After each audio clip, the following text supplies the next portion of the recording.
LCI Midi se poursuit. C'est un personnage qui n'a pas peur des coups d'éclat ou de voix pour défendre sa cause. Jean Lassalle, 61 ans, candidat à la présidentielle pour la première fois, s'est illustré en 2003 avec ce chant occitan à l'Assemblée pendant un discours de Nicolas Sarkozy pour protester contre la fermeture d'une gendarmerie dans sa circonscription.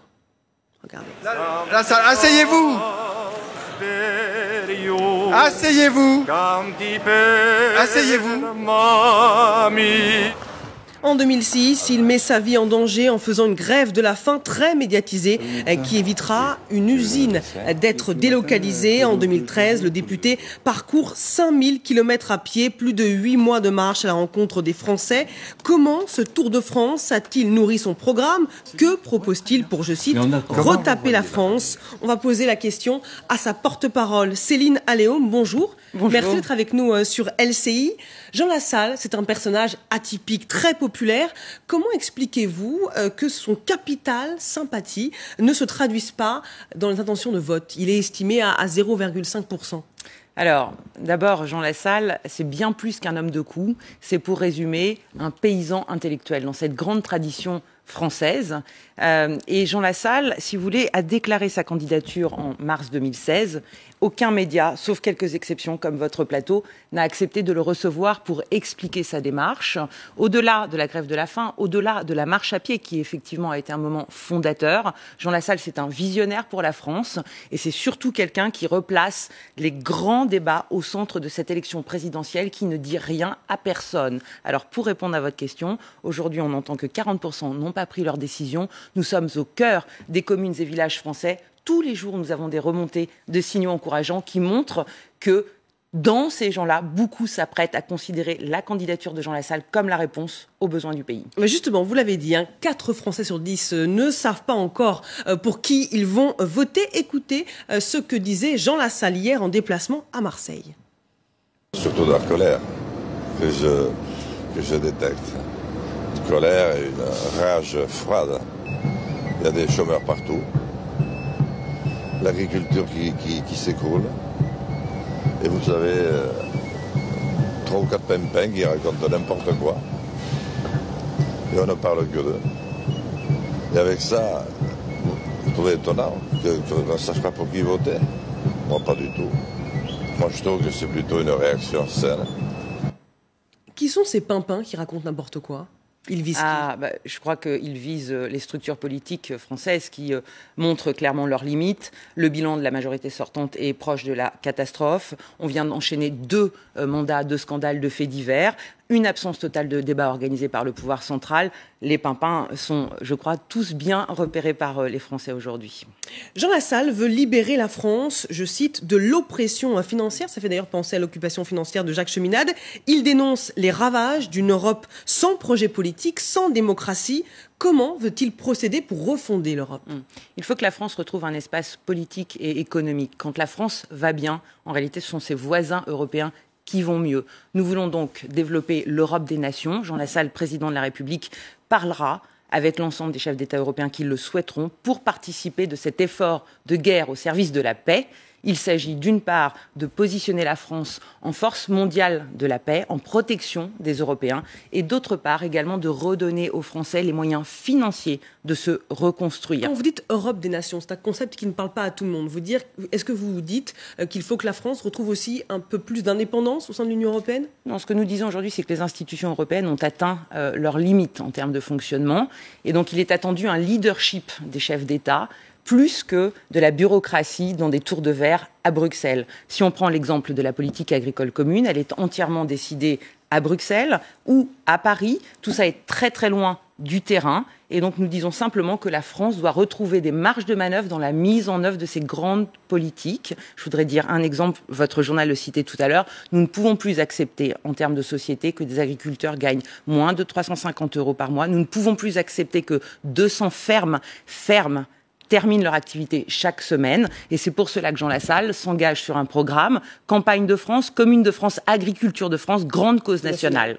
pour laquelle nous retrouverons des moyens financiers. Donc c'est bien un peu plus d'indépendance pour avoir la main sur certaines politiques agricoles notamment. C'est plus d'autonomie dans l'orientation des flux économiques et donc dans les objectifs politiques à atteindre. Un des objectifs très concrets sur lequel nous voulons nous engager, c'est la possibilité pour l'ensemble de ces agriculteurs isolés, qui travaillent seuls, qui doivent à la fois prendre la charge administrative sur les épaules, mais également la charge de l'exploitation et parfois la charge de l'isolement, leur permettent très vite de recruter un accompagnateur, un salarié en appui et qu'ils puissent reprendre de la respiration et à nouveau rentrer dans des logiques de chefs d'entreprise pour diversifier leur activité. Et quelles sont justement les autres mesures pour venir en aide aux agriculteurs ? Alors, vous savez, aujourd'hui, un agriculteur, c'est à la fois un chef d'entreprise et c'est également un homme de filière. Par exemple, la filière bovine, il faut bien voir que comme nous sommes dans des marchés extrêmement mondialisés, le lien entre commerce et diplomatie est extrêmement ténu. Je voudrais juste citer un exemple que peu de Français connaissent. Depuis les tensions qui se sont multipliées avec la Russie, nous savons qu'il y a un embargo sur l'exportation bovine française vers les Russes. Et il faut savoir que cet embargo porte sur un accord qui avait été fait de manière très saine. C'est un accord bipartite, équilibré, juste.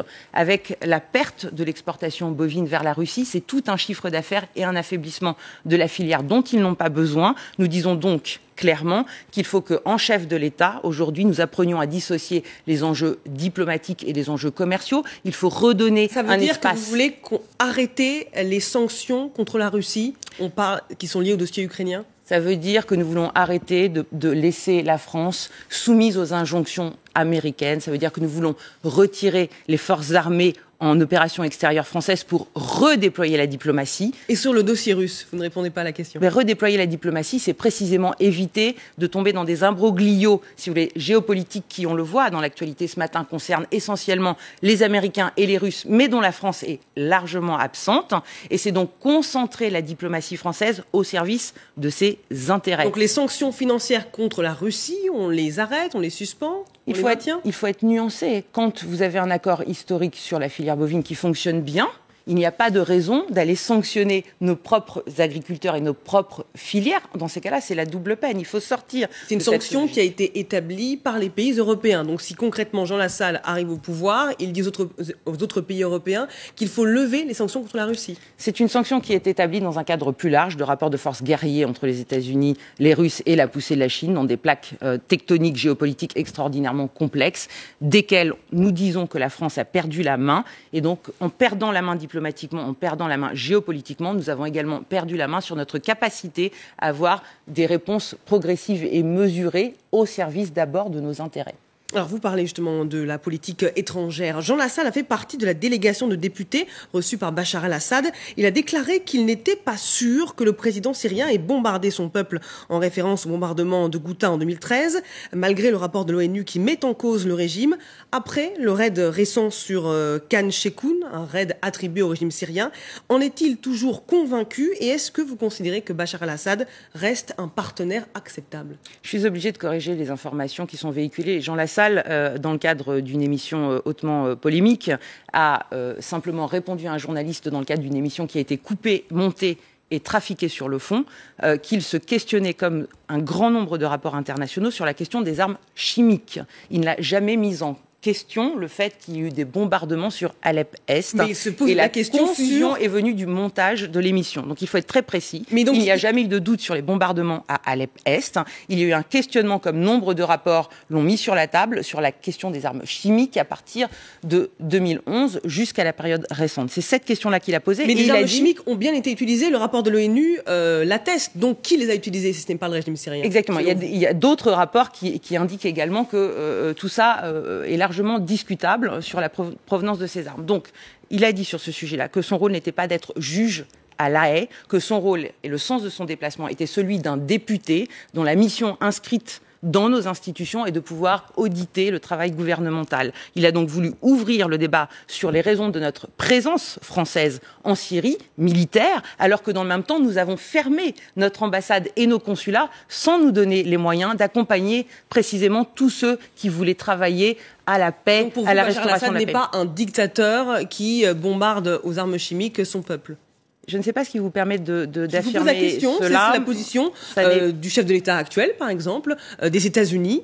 Ça n'est pas la position de Jean Lassalle. Jean Lassalle, quand il a fait ce voyage, il a rencontré l'ensemble des parties prenantes, l'ensemble des représentations religieuses, également des intellectuels, des dirigeants de services publics dans le pays, mais également autour du pays. Et donc, il était dans ce travail de neutralité du député qui vise à ouvrir le débat sur la raison du pourquoi nous sommes en permanence en guerre. C'est le cas en Syrie, ça a été le cas au Mali, c'est le cas en Libye, en permanence en guerre dans le cadre de mandatures finissantes, déclinantes, de présidences sortantes affaiblies, qui font des images guerrières, mais dont les Français ne connaissent jamais exactement la motivation. Mais s'il est élu, il faudra sortir de la neutralité et se positionner. Donc s'il est élu, il discute avec Bachar al-Assad, il condamne le raid mené par les États-Unis.